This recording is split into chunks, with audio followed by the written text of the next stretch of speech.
오늘 각종 사건, 사고 소식을 정리해보는 포인트 뉴스입니다. 첫 번째 소식입니다.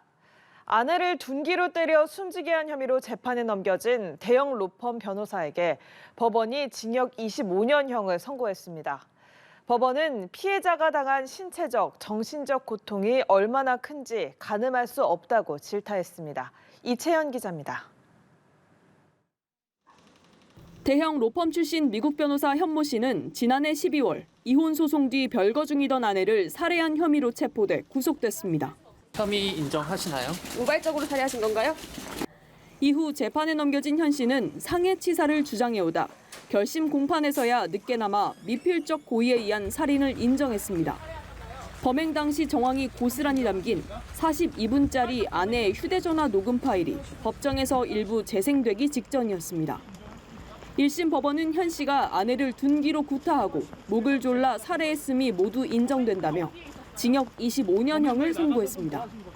범행 수법이 너무나 잔혹하다며 피해자가 당한 신체적, 정신적 고통이 얼마나 큰지 가늠할 수 없다고 말했습니다.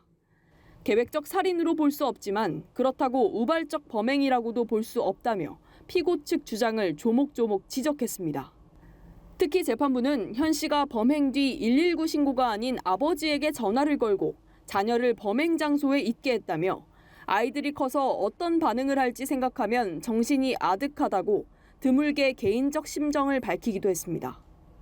현 씨는 재판 내내 고개를 숙인 채 굳은 표정으로 앉아 있었고 쉽게 법정을 떠나지 못했던 피해자 어머니는 형을 다 살고 나왔으면 좋겠다고 짧게 심경을 전했습니다.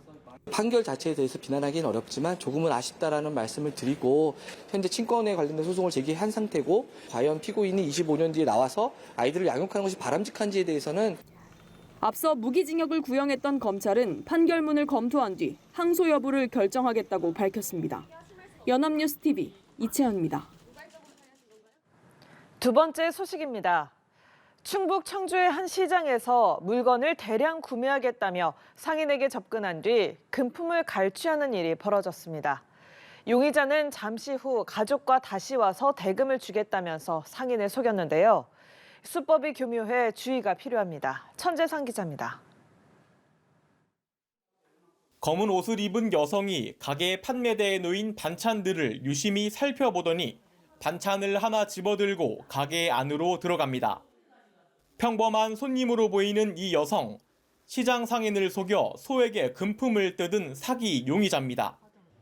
이 여성은 반찬 가게 사장에게 자신이 단골 손님이라면서 시아버지 생일 잔치에 쓸 약 100만 원 상당의 음식을 주문했습니다.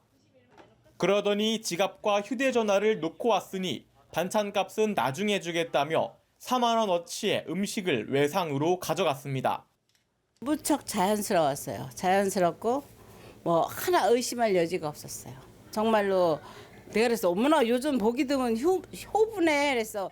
여성은 인근 건어물 가게에서도 물건을 많이 사겠다며 접근한 뒤 옆 반찬 가게에 줄 계약금을 꿔달라며 현금 10만 원을 받아냈습니다. 10만 원 내가 그냥 저기에도 크다면 그 적다면 적는데 저런 사람은 어디 가서도 또 그런 수법을 하신 것 같아요. 우리 집 사람 한 거 아닌 것 같아. 다시 오겠다며 이름과 연락처를 남기고 간 여성은 끝내 돌아오지 않았습니다. 여성이 시장 상인들에게 남긴 연락처인데요. 두 번호가 동일하지 않습니다. 실제로 전화를 걸어보니 제주도에 있는 사람이 받는 등 전혀 관련이 없는 사람에게 연결됐습니다. 이 같은 소액 사기는 전국적으로 발생하고 있어 주의가 필요합니다.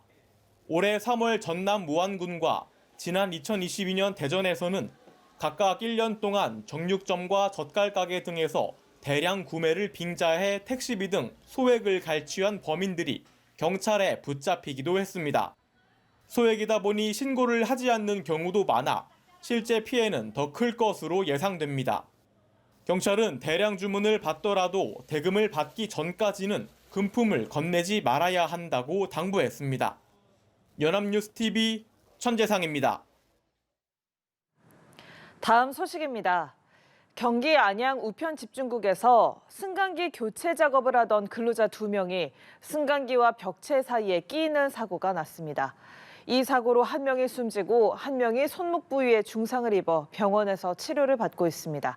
서승택 기자입니다. 승강기 바깥쪽으로 폴리스 라인이 설치되어 있습니다. 폴리스 라인 안쪽에서는 경찰과 관계자들이 모여 승강기를 살펴보고 있습니다.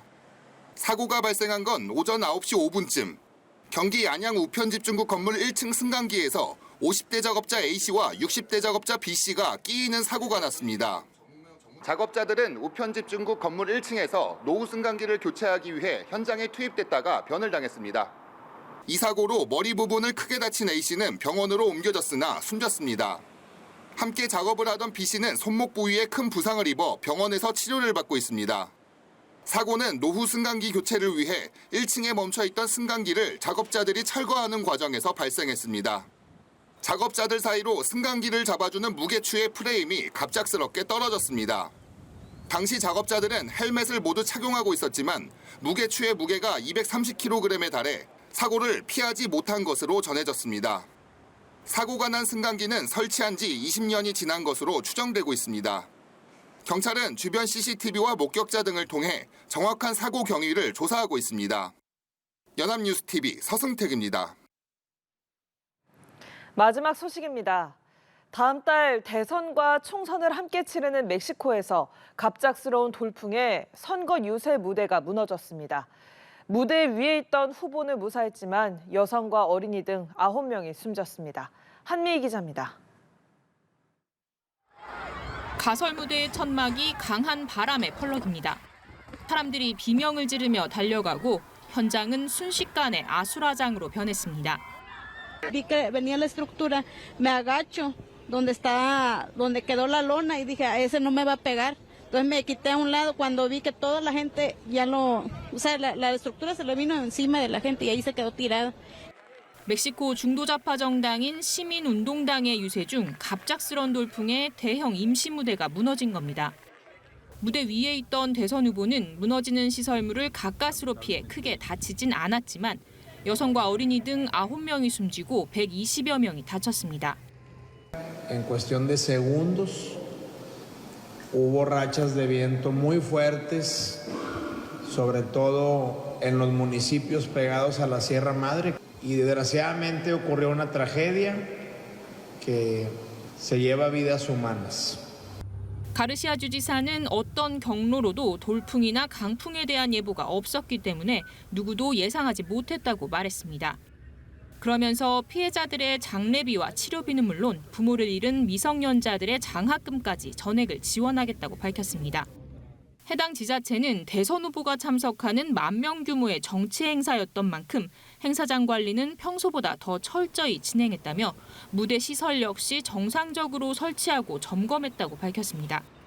멕시코는 다음 달 2일 대선과 총선을 함께 치릅니다. 로페스 오브라도르 대통령은 사고 경위를 철저히 조사할 것을 당부했습니다. 연합뉴스 한미희입니다.